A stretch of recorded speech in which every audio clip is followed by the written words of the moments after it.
Hey guys, Kelsey Smith here with Smith's Ridge Micro Dairy. I've got another cow buying story for you guys, and it's a pretty good one too. So my last cow buying experience was really quick, on a whim, very spur of the moment. Obviously I was kind of already looking, but I was looking for jerseys and I ended up buying a couple of Ayrshires. It was a whole thing. I'm gonna link that video so you guys can watch it. And I only ended up keeping one. I turned around and sold one pretty quickly because I really just wasn't ready to have two of them. But I knew that I wanted to get another girl, and I kind of reassessed what my goals were and how I wanted to manage things in the future, and came up with this short list of things that I wanted to make sure that our next cow had. And I was going to be a little more picky. And so I was searching for this cow, for the cow, for months. And I have tried to buy a cow 3 different times, okay?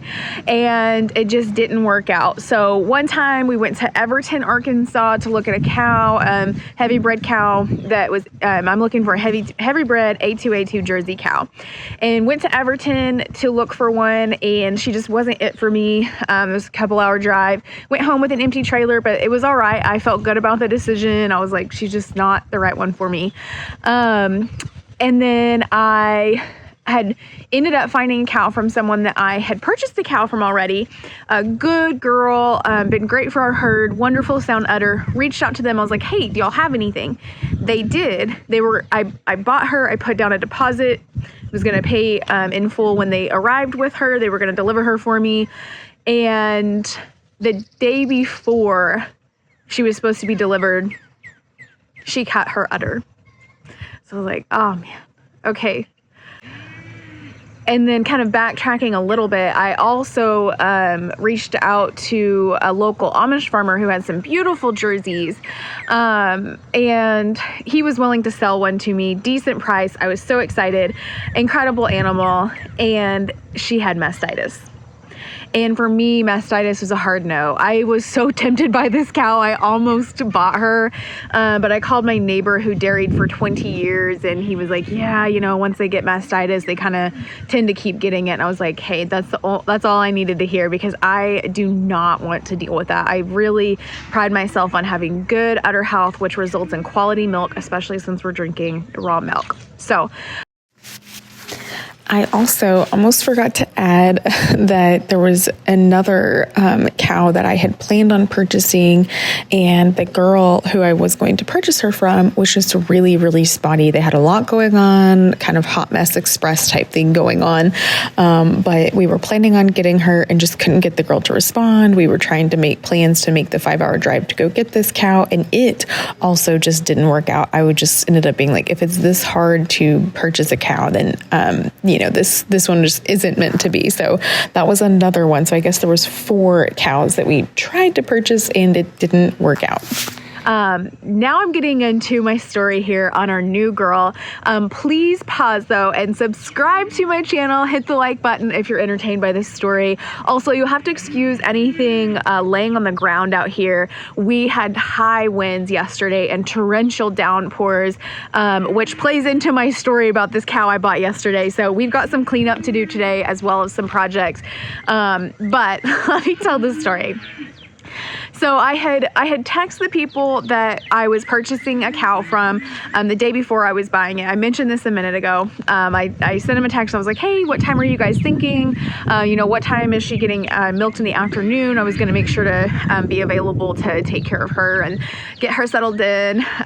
Super excited about this cow. Her name was Creamy, and I just felt like she would fit in so well. And they were like, she cut her udder. We took her to the vet. We refunded your deposit. They were stand-up people. I mean, and they're like, you deserve to have, you know, a quality cow. And I was like, oh man, you guys are just so great. But it was so sad because I was so excited about this girl.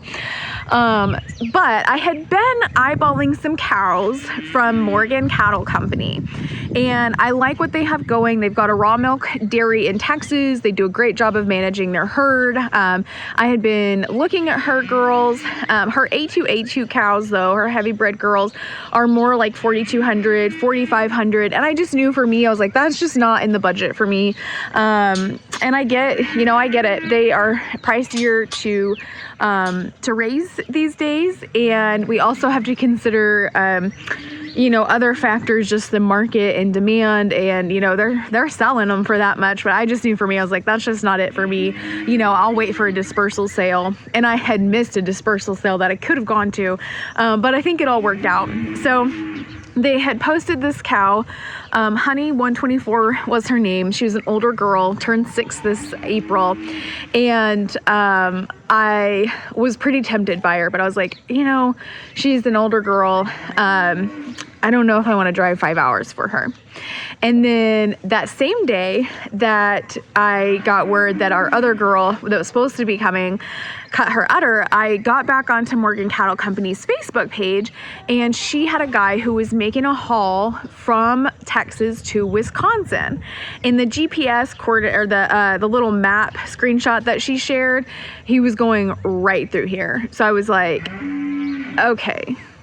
All right, let me just text her a few questions about Honey 124, kind of see what she's like, where she came from, what's her story, and then how much is the haul gonna be. And I liked all of the answers that I got from her, and the hauler was like, it'll be $300, and I was like, okay. I'm just gonna say this was meant to be, okay, because he's coming right through here. It was an easy stop for him, and all right, let's do this. Let's get a cow, okay? I'm tired of the wait. We've tried. I was starting to think, I'm like, well, maybe I shouldn't buy a cow. Maybe it's not meant to be, but I don't know. I don't think the Lord wants that for me.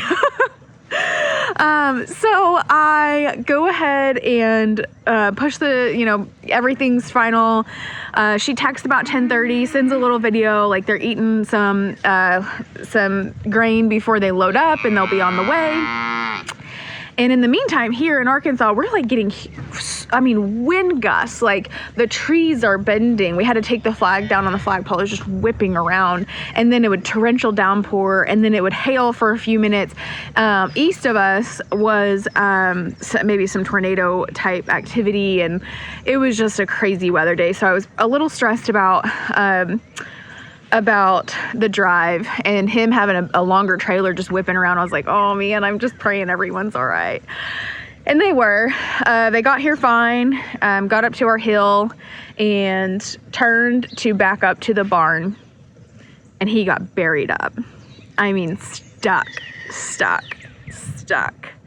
And I was inside with the boys and the baby. I was watching out the window, and he pulls in, gets buried up, and we're like, okay, all right. He's got 4 big cows in the back of the trailer. And the guys decided we're gonna halter this cow and get her out to lighten the load a little bit on the back.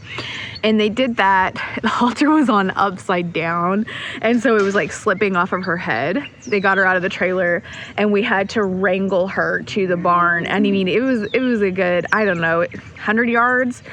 It was a good ways to go for a cow that's not halter broke, okay? But she's got a halter on, and we kind of corralled her to the barn, and then when she got to the front of the barn, she like freaks out, falls down in the mud. I was like, Lord, please don't let her be hurt.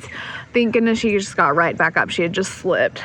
She was a muddy mess after that. So if you see these little clips with her mud down the side of her little flank and leg, it was because she fell in the mud.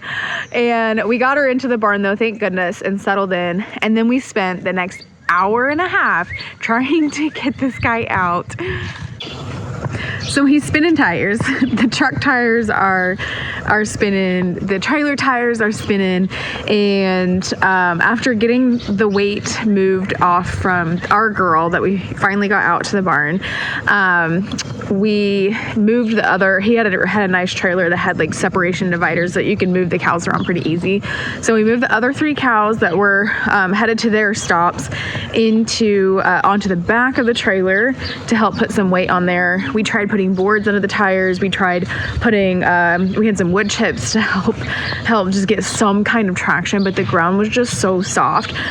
They tried hooking up one of our trucks to the back of the trailer, tried backing out while the other truck pulled. Nothing was working, and it was an iffy spot too, with it being next to kind of a tree and a hill, and then it kind of if you pulled forward, that the trailer was gonna bottom out too. So we ended up, he unhitched his trailer, unhitched the trailer from the truck, and then it's a gooseneck, so he was able to back up to it sideways and hook up that way and pull everything forward out and around the trees, only to discover that one of the tire trailers was low. So this was an hour and a half of messing around with this, trying to get him out of the muck, the mud, the crazy weather, and he still had such a long drive in front of him too. The guy's name was Dylan Fox that hauled for us. I would highly recommend him. Honestly, I don't know how he kept his cool. He was just so calm and chill. You could tell he had a lot of experience with hauling, because he was just like, yeah, I've been in worse positions, and he didn't say a single cuss word, which I appreciated around my kids. I was thinking if I was in his spot, I probably would have said a cuss word or two. So he was just a stand-up guy, and ended up being able to get him out. We did have a tow truck on the way, so we called and let them know, like, hey, like, you don't need to come. We got it handled. Really, Dylan had it handled. He was a great driver, and he kept the girls safe.